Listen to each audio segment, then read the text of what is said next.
Lines and angle example number 5, very very important question. क्या कह रहा है? If a transversal intersects two lines, if a transversal intersect two lines, तो पहले दो लाइन बना लो, दो लाइन बना लूं या नहीं? Yes sir. एक ट्रांसवर्सल इसको क्या कर रहा है?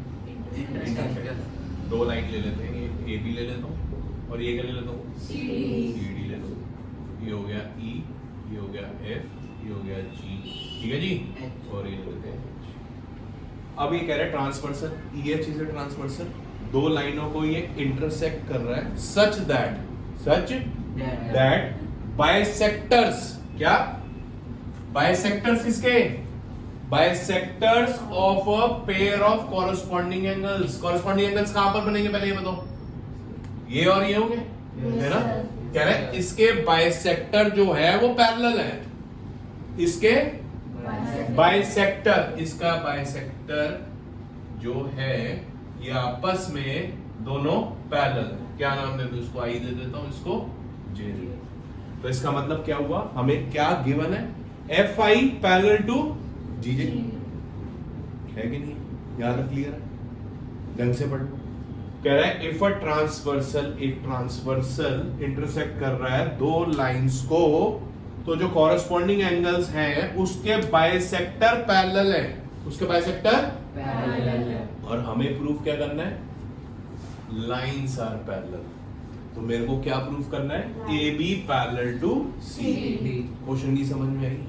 तो गिवन में बताओ क्या लिखूं? बोलो। ए ट्रांसवर्सल क्या है? E H is a transversal, ठीक है जी, E H is a transversal. फिर और क्या गिवन है जी? पैरेलल क्या है? पहले मैं लिखूंगा F I and G J, F I and G J are bisectors, are bisectors. Bisector का मतलब हमें पता है क्या? ये इक्वल और ये दोनों, यही मतलब होता है। उसके बाद एफ आई और जी जे बाइसेक्टर और आपस में पैरेलल भी है।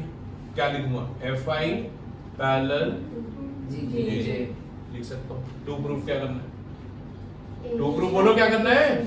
टू लाइन सब कौन सी लाइन बेटा? ये इंग्लिश में तो बताओ क्या लाइन में नाम लिखूं? Rupinder ji, A B parallel to C D, ये पैरेलल करना। यहाँ तो कोई दिक्कत? यहाँ तो कोई टेंशन? रुपिंदर जी कोई टेंशन है? नहीं। तो अब स्टार्ट करते हैं। देखो पैरेलल है, पैरेलल को यूज करना पड़ेगा। पैरेलल देखो, पैरेलल कौन है? ऐसे और ऐसे पैरेलल है या नहीं है? Yes sir. है कि नहीं? है ना? तो मेरे को ये बताओ, ये देखो ये पैरेलल है, ये क्या जी? पैरेलल है। तो मैं ये कह सकता हूं कि ये वाला एंगल और ये वाला एंगल इक्वल होगा कॉरस्पॉन्डिंग एंगल से। Yes sir. बोलो। Yes sir. बोल सकते हो या नहीं बोल सकता? सर नीचे वाला भी तो है। हाँ ले सकते हैं, बिल्कुल ले सकते हैं। ये वाला और ये वाला भी कॉरस्पॉन्डिंग एंगल होगा, पर एक से काम चल जाएगा रुपिंदर जी, इसलिए मैंने कहा एक ही ले लेते हैं। ठीक है जी। तो मैं यहाँ पर ये लिख सकता हूं, मेरे को पैरेलल क्या है? आई एफ पैरेलल टू जे जी है, ठीक है। क्या लिख सकता हुआ? बोलो एंगल का नाम बोलो। 1 2 3 नहीं ले रहा, नाम बोलो पूरा। Angle E F I, angle E F I is equal to angle F G J, F G J, ठीक है। आ गया ये, आ गया। अब मेरे को ये बताओ, ये जो है ई एफ आई क्या है? ई एफ आई, इसका रीजन पहले बताओ क्या लिखूं? क्यों करा है? Corresponding angles. कॉरस्पॉन्डिंग एंगल्स, ठीक है जी।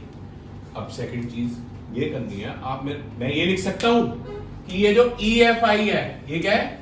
ई एफ आई किसका आधा है? किसका आधा है? ई एफ बी का। लिख सकता हूं ना, क्योंकि बाइसेक्टर है। तो मैं इसको लिख देता हूं, angle E F I is half of angle E F B. क्यों? क्योंकि F I is the bisector, is the bisector of angle E F D. ऐसे ही मैं अगला स्टेप क्या करने वाला हूं? इसका आधा लिख दूंगा, angle F G J is half of F G D. बोलो बोलो जी।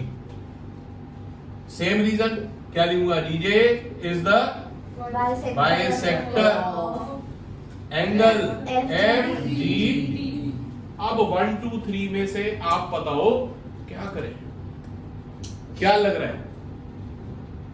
सर EFI ये और ये इक्वल है या नहीं है?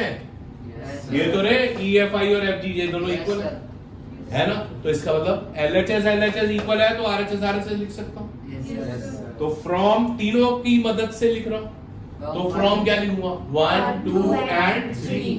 तो क्या लिखूंगा, फ्रॉम 1 2 एंड 3, 1 2 एंड 3 बोलो जी क्या लिखूं, half angle EFB is equal to half angle FGD।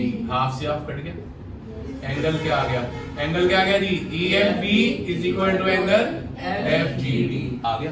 अब मैं ध्यान से देखूं, मैंने इन दोनों को इक्वल कर दिया है, इन दोनों को इक्वल कर दिया है। हमने पहले क्वेश्चन एक करा था, अगर लाइंस पैरेलल हैं तो मैं बोल सकता हूं कॉरेस्पॉन्डिंग एंगल्स इक्वल है। क्या अगर लाइंस पैरेलल है तो मैं बोल सकता हूं कॉरेस्पॉन्डिंग एंगल इक्वल है। ले लेता हूं नहीं ले लेता रुपिंदर जी? सर अगर ये दो लाइनें पैरेलल है तो मैं ये इक्वल टू ये ले लेता हूं ना कॉरेस्पॉन्डिंग एंगल से। अगर मेरे को ये दिया हो, क्या अब ये एंगल दिए हैं तो मैं क्या ये लिख सकता हूं ये पैरेलल टू ये पैरेलल। क्या रीजन, कन्वर्स ऑफ, उल्टा कर रहे हैं ना अब, तो converse of corresponding angle axiom. ठीक है जी, तो मैं यहां पर क्या लिखूंगा, यहां पर बताओ, ये और ये मैंने इक्वल कर दिया नहीं कर दिया, तो मैं AB पैरेलल टू CD लिख सकता हूं, यहां पे लिख दूं, पक्की बात है। तो यहां लिखूंगा बट, क्या लिखूंगा, बट दीज आर कौन से एंगल है ये, corresponding angles, but these are corresponding angles made by कौन सी line, made by AB and CD and EH is a transversal, so AB parallel to CD। और रीजन में आप ये भी लिख सकते हो एंड में, by converse of corresponding angle axiom. दोबारा से देख लो, बड़ा इंपॉर्टेंट क्वेश्चन है। पहले तो क्वेश्चन पढ़ना है ध्यान से कि लाइंस पैरेलल गिवन है या उसके बाइसेक्टर पैरेलल गिवन है। ठीक है, तो यहां पर हमें प्रूफ करना था लाइंस पैरेलल है। जो चीज प्रूफ करनी है वो गिवन कैसे हो सकती है, तो क्या गिवन है यहाँ पे, बाइसेक्टर्स क्या है, पैरेलल है, तो बाइसेक्टर पैरेलल है।